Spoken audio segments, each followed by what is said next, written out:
Manicure is a farcical comedy. It's about two girls called Abigail and Frances who share a flat with a guy called Gary.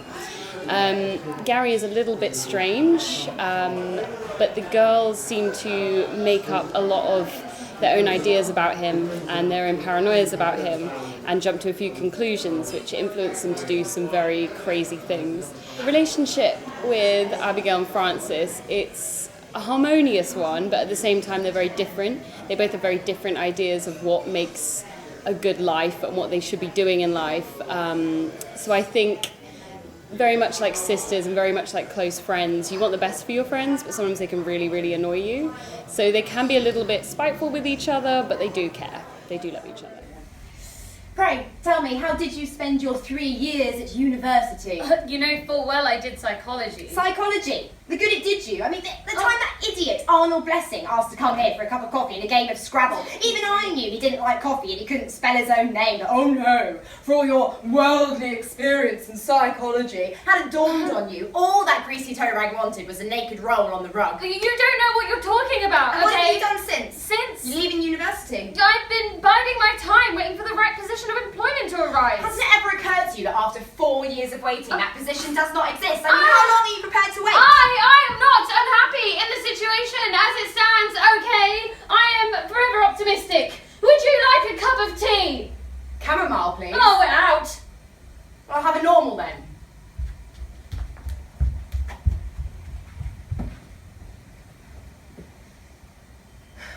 So I play Frances. She's the same age as me, she's 28, and it's been a very cathartic character actually. She really speaks her mind. I really like that she gets the job done, and she's really funny, but she's going through a tough time. She's a party girl that's trying to not be a party gal. She's trying to get serious and get adult about her life, so that's her struggle at the moment. Moving on from Frances, we've got the mystery Gary in the play. Now, I don't want to give too much away about Gary. All I will say is he's very strange, and I think you'll get a sense of that in the next clip.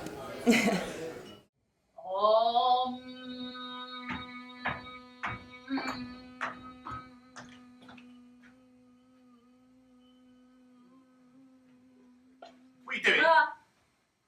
Yoga, the and Dharmatsandasana position. I'm a yogi. Would you like a cup of tea?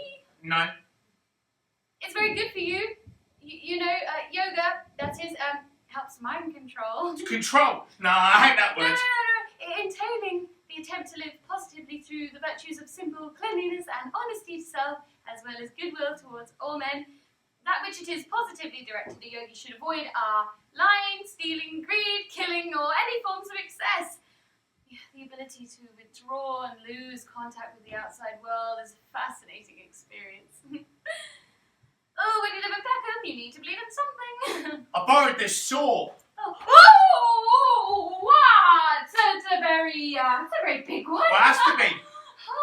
I'll put the kettle on. I can slice through virtually anything with this. It's an electric-driven, self-lubricating unit with micro-adjusting chain and 20-inch cutting edge. All right. Oh yeah, slice down to minuscule bits. A wood, plastic, metal, bones. With you, like a bourbon biscuit. Gary is unhinged yet not inhuman. You can't say too much about your character, can you? Because that would ruin the whole play. But the drama relies on the tension between the girls, who know each other really well, and this very odd bloke. Have you drawn on anything in your own life to play this character? I think most people have been in scenarios in their lives where they have lived with people they don't necessarily get on with, or at least very different from themselves. Now that might even be family, but quite often it's the case you're living with randoms, especially living in big cities, and with rents the way they are these days, you can't always pick and choose where you live and who you live with.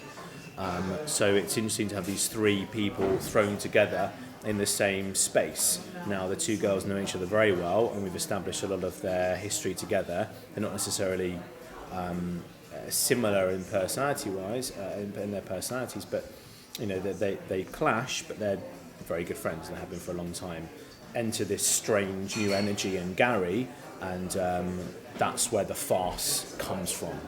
A banal scenario with two very affectionate friends, people who've known each other for a long time, and someone new, someone fresh with an entirely different energy to them. That's what drives the play. So, in one word, why should people come and watch this play? All right, 2 or 3 words. All right, I'll give you 2.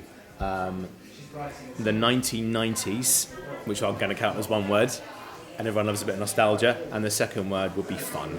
It's a fun show. It's not trying to be anything other than entertainment, and you will find it entertaining. I promise. As the director, I promise you'll find it entertaining.